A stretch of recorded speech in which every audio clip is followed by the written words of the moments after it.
So when GAN first released this cube, everyone was like, whoa. And then more recently, they released this guy, and everyone was like, whoa. And if you look at the comments on my previous video, a lot of people were like, whoa, which one do I get? And I want to say, why not chuck in this guy as well? Because when you see what it can do, you'll be like, whoa. So, which of these three cubes should you get? Well, I conveniently happen to have all three right here, and I'm going to answer the question in this video. And just in case you don't want to watch this whole video, I'm going to be really kind and tell you the answer right now. I think probably the XS, but only by a tiny margin. All three cubes are honestly amazing, and I don't think you can go wrong with any of them. Now before I start, a quick word on prices. There are a few of you who seem to think that there is only one currency in the entire world, and it happens to be the US dollar. Sorry to burst your bubble. These prices are all in the Australian dollar, which thanks to today's exchange rate, you can basically take like a third of this off, and then another 10% off with the Tingman code, resulting in the prices that you can see on the screen right now for these three cubes. Now some of you might be thinking, well, with shipping, I can still save like, $4 or $5 if I buy this locally. And you're right, but if you appreciate the videos that I make, setting the $5 this way goes a really long way in helping me out and allowing me to make more of this stuff. It's totally your choice, of course, as to what you want to do, but I just wanted to put that out there as a really practical way to support me. Alright, onto the comparison. Here we are, the three GAN 356s, named because of their size. They're all exactly 56mm in length. And yes, this guy did used to have a logo on the center cap, but it's completely worn out. Now the first thing I have to say is I personally think these cubes have more in common than they have that's different. Like I said before, they're all the exact same size. They've all pretty much got the same color scheme, as you can see from the stickerless variants that I've got here. And I'm pretty sure that the stickered version is the same as well. They've all got black internals, although the X is white all the way on the inside. And as far as their internal mechanisms go, they are so similar. You know, that characteristic honeycomb design and the shapes of basically all the bits that you can't see. It's pretty much identical. In short, they all feel like a GAN cube, which is what they are. Now, if you don't like GAN, well, you're probably watching this video just out of interest, not really for any, buying information. I personally think that it's pretty telling that a lot of the top cubers around the world use GAN cubes. I know sponsorship often plays a part, but Felix Zendex, for example, says that he uses GAN by choice, which I think really says something. Now, it's pretty clear that I am a big GAN fanboy. I say that in like every single video, but in my opinion, all these cubes feel amazing. I'd be happy to use any one to solve with. And just to prove my point, here's an example of a pretty quick solve for me on all three of these cubes.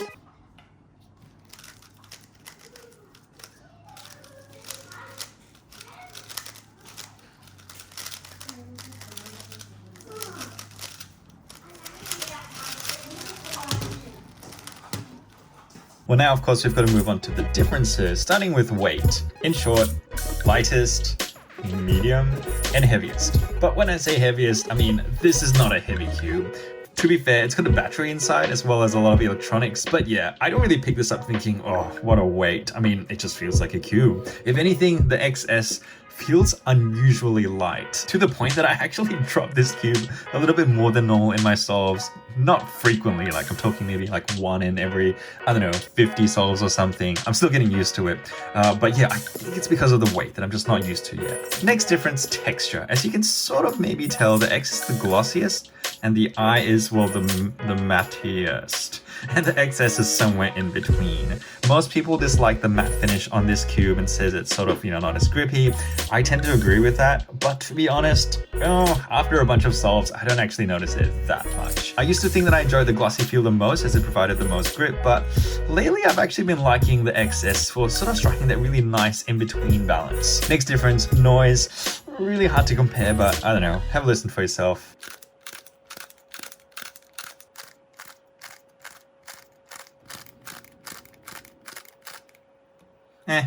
Next difference, you can't adjust the magnet strength on this guy, but you can on this one by just clicking that magnet into different positions.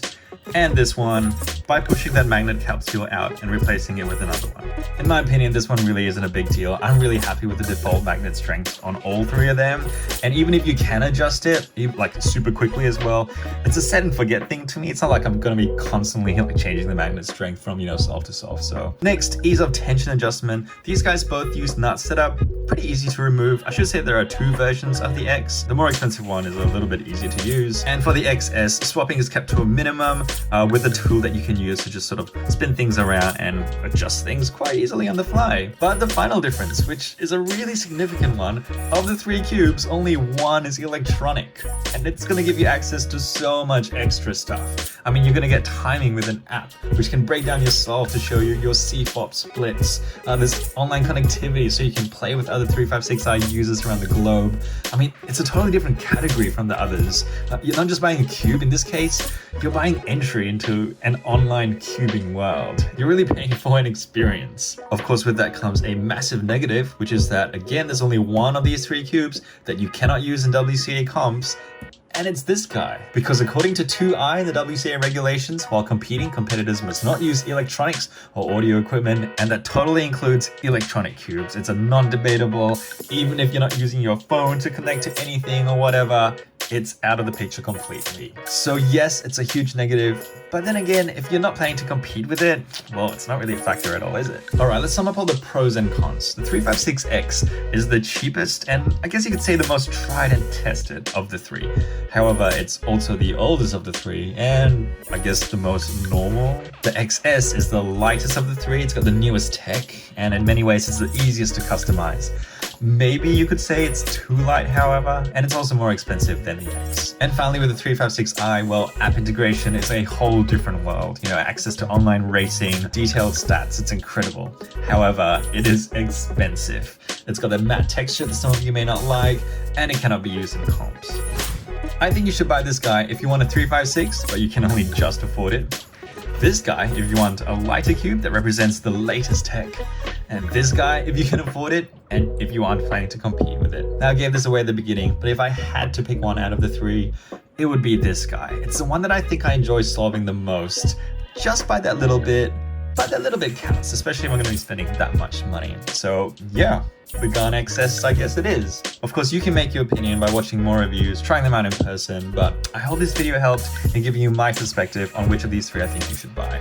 Once again, the best way you can support me is by shopping right here. Thank you for watching. Peace.